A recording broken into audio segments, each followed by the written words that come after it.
Donc salut à tous et tout pour la suite de ma review sur les consacrés au Matan de 2001, appelé aussi les Mactans par les fans. Donc je vais faire mon histoire entre Ali et Maku, comme vous pouvez le voir. Donc elle est sortie en 2001, elle a eu le match de Turaga Kama, et puis bah pas celui de Gali bizarrement.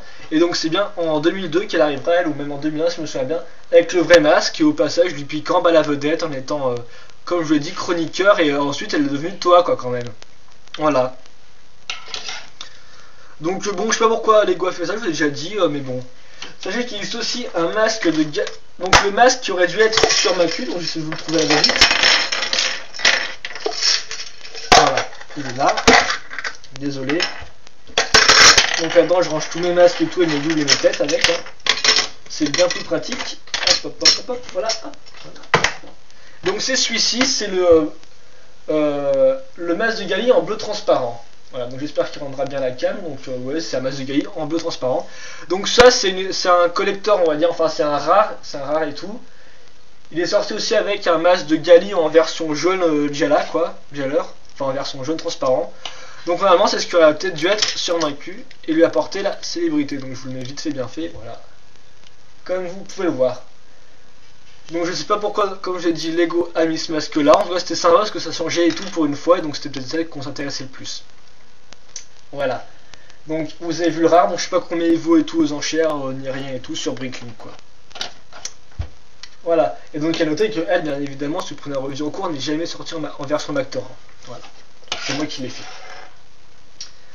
Donc aussi voilà, donc je vais vous montrer vite fait bien fait. Voilà. Le numéro à côté ici, Maku, là, le sachet plutôt. Hop. Ensuite, c'est mon ami Onipu qui lui aussi n'a pas eu le destin souhaité. Donc Onipu c'est surtout un dresseur de crabe on va dire, parce que usual je sais pas comment le traduire, donc bon on va dire que c'est les crabes de Nukoro. Donc lui vous voyez il a des couleurs pourpres pas mal du tout et du noir, donc ça rend assez bien je trouve, surtout qu'on n'a pas revu du pourpre depuis dans les bioniques je pense bien, j'ai pas tendance non plus. Là ici à nouveau le masque qui est un Pakari, comme vous pouvez le voir.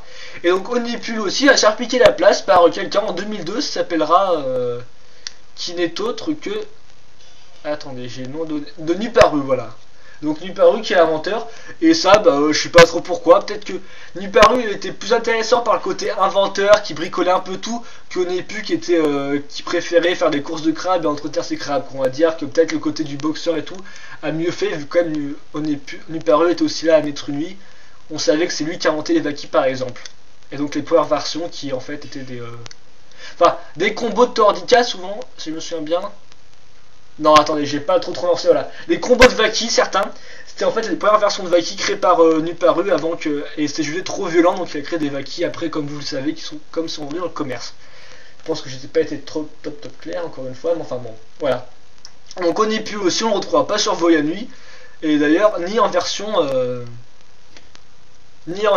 Moltoran quoi. En 2003, vu qu'il n'a pas été reconstruit non plus, vu qu'il fait faire des équipes de 2 et qu'il y a que 6 places et tout, donc il a été évincé aussi avec Kongu et Kongu on va dire.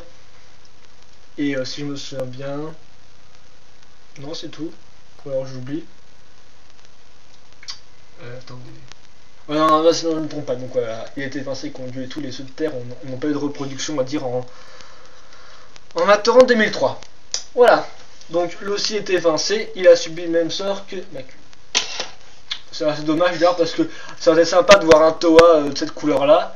Surtout que maintenant bah, il a plus grand chose d'orange non plus, Nuparu, voilà vous me direz. Donc bon, à ce point là.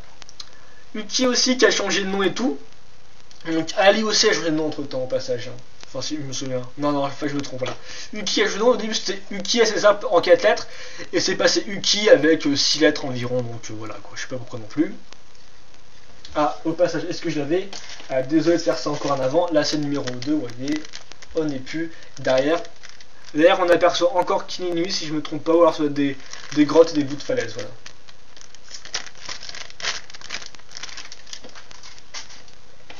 Et donc, enfin, Uki, qui lui maintenant n'a plus rien de marrant, comme vous l'avez vu, marron, on va dire, en 2006. On vous ferait les comparaisons entre personnages plus tard. Voilà. Une bonne review sur les comparaisons et tout pour ce qui a changé ou pas. Donc là non plus aussi, lui il a du marron clair et du brun on va dire. On peut, enfin pas vraiment. C'est pas grave. On va dire du marron caramel parce que c'est beau à dire marron caramel, voilà. Donc, comme vous pouvez le voir, là aussi, il a l'insigne de son masque ici. Donc depuis que je vous ai présenté à fond déjà là, j'ai plus en chose à dire, hein. À nouveau, vous voyez les pieds qui bougent ici. Il y a quand même pas mal de trous et tout. C'est assez difficile pour moquer avec, pour les mettre dans des grands moques, je trouve. À part peut-être ces pièces là qui peuvent servir vu qu'elles bougent. Mais à part ça, c'est tout quoi. Voilà, donc vous avez vu lui aussi. Les noms au passage, j'avais pris ça en construction. Et donc là, je vais pouvoir vous montrer en fait à quoi ressemble la manuel d'instruction. Donc là, c'est le sachet. À nouveau, l'île et le zoom ici. Voilà. Là, voilà. Excusez-moi. Donc on ouvre. Et donc en fait, là, il n'est pas encore ouvert. Normalement, c'est bien celui-ci. Donc rien que pour vous, je vais vous l'ouvrir en direct live. Donc, qu'est-ce qu'on trouve là-dedans? On a tout d'abord un super poster. Attendez, un super poster, et c'est pas ironique quand je dis super, du Toa et du Matoran. Donc il y avait la même chose à peu près pour les Turaga. Et maintenant Lego fait plus de posters, préfère nous inonder de wallpaper payants en fait, avec des codes Kanoka sur leur site. Franchement je trouve que les posters c'est vraiment sympa. Ok, c'est des bouts de papier mais bon j'ai toujours un petit faible pour les posters quoi, je trouve ça sympa. Et derrière qu'est-ce qu'on a?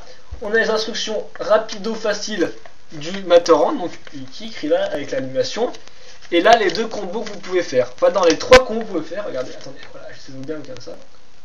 Voilà, il y a un combo avec les 6 et deux combos avec les 3 si vous voulez. Voilà, donc c'est un assemblement de pièces de Matoran, hein, pas grand chose de compliqué. Donc je pense que vous pouvez refaire les plans. Et donc lui est vraiment apparu dans un comic et tout, qui se battait contre un Ninjaga si je me souviens bien. J'ai lu ça sur le Wiki Bionic Sector et tout, donc je pense que... Voilà, donc il a apparu qu'une fois dans un comic, et enfin je crois que le comic était promotionnel si je me souviens bien. Et sur le côté, où est-ce que vous avez vu sur d'autres posters, c'est-à-dire les Toa qui sont à la recherche des masques et tout, parce qu'à la base, Bionic c'est histoire de chercher des masques pour battre les méchants Makuta, ou chercher des Krana pour battre les méchantes mères des Borok. Donc de ce côté-là vous en avez, et celui-ci aussi. Donc voilà, donc vous avez à peu près ça pour tous les manuels. Je vous le replie tranquille. Hop hop hop. Voilà, je vous le remets dans sa boîte, dans son sachet, désolé, je fais encore la faute. Et donc j'ai tous voulu les mettre joliment en ligne. Normalement j'ai rien d'autre à vous montrer, parce que je pense que le personnage le plus intéressant et tout sur la galerie de Matoran, c'est forcément Maku, qui elle a vraiment eu... qui elle est vraiment différente comparée aux autres au niveau de son masque, qui n'est pas le même que le Toa. Je vois ça. Voilà. Après, mon genre aussi, c'est que je trouve très mignon ces petites choses là, parce que je trouve très simple à construire, et finalement le design est très efficace quoi, je trouve. Ok, ils ont peut-être pas 50 000 points d'articulation ni rien et tout, mais au moins c'est sympa quoi. En plus les masques sont assez rares et tout, et donc je trouve que moi le fait de lancer des disques et tout, déjà ils avaient une valeur dans l'histoire, on va dire. Les Matoran en 2001 ils ont vraiment une valeur, une importance. En 2002 encore plus, car ils se battent contre les Borok et tout. Et donc pour moi, les Matoran, c'est vraiment ces Matoran 2001, c'est vraiment un gros symbole quoi dans l'histoire Bionic. Ça n'aurait pas été une chose sans eux quoi. Voilà. Donc le design est efficace malgré que ce soit simpliste. Hein, Et sinon, à part ça, bah voilà quoi. Vous avez des beaux petits masques. Et sans choper un pour voir, c'est sûr qu'après avec les 2006 et tout, vous direz ouais il est particulier et tout. Mais pour moi, c'est avant tout leur design et pas leur particulation qui prime quoi. Je veux dire, ils ont tous leur petite capacité, même si là on voit l'aspect cloné et tout, parce que c'est les mêmes et tout. Mais encore, c'est du jouet McDo à la base, et je trouve ça vraiment réussi quoi. Moi, je trouve ça c'est vraiment une bonne idée à Lego, c'était imposé dans le McDo et tout pour bien lancer Bionic en 2001. Ils ont fait tout ce qu'il y avait à faire, le concours avec le masque doré, les canneries rares et tout. Ils ont vraiment bien assuré, je pense, Lego sur ce coup-là. Donc voilà, vous les avez vus, c'est ce que je pense d'eux. Ils ont tous leur petite part à eux. Bon, il y en a que j'aime moins et tout parce que la couleur ou leur importance dans la storyline et tout, mais sinon à part ça, ils sont tous très sympathiques quoi. Des jolies petites figurines, comme Lego n'en fait plus. Quoi qu'ils vont bientôt renouveler avec le McDo, donc franchement, je vous dis, franchement voilà, voir Good Guy et Bad Guy, je n'ai rien à faire parce que Good Guy c'est un truc tout carré et tout moche. Bad Guy je peux le refaire aussi avec mes pièces. Bon après je vais le faire peut-être pas pour les gosses parce que avec mes pièces et tout, mais enfin bon, je préférais franchement un truc simpliste et digne du design des 2001, mais je rêve pas trop non plus quoi. Voilà, mais c'est quand même une bonne idée de Lego de repartir avec McDo pour d'autres trucs promotionnels de ce genre là. Allez, et moi c'est plutôt dire salut et Et j'espère que vous avez apprécié ma review. Voilà, je vous retrouve avec mes mots. Et à plus!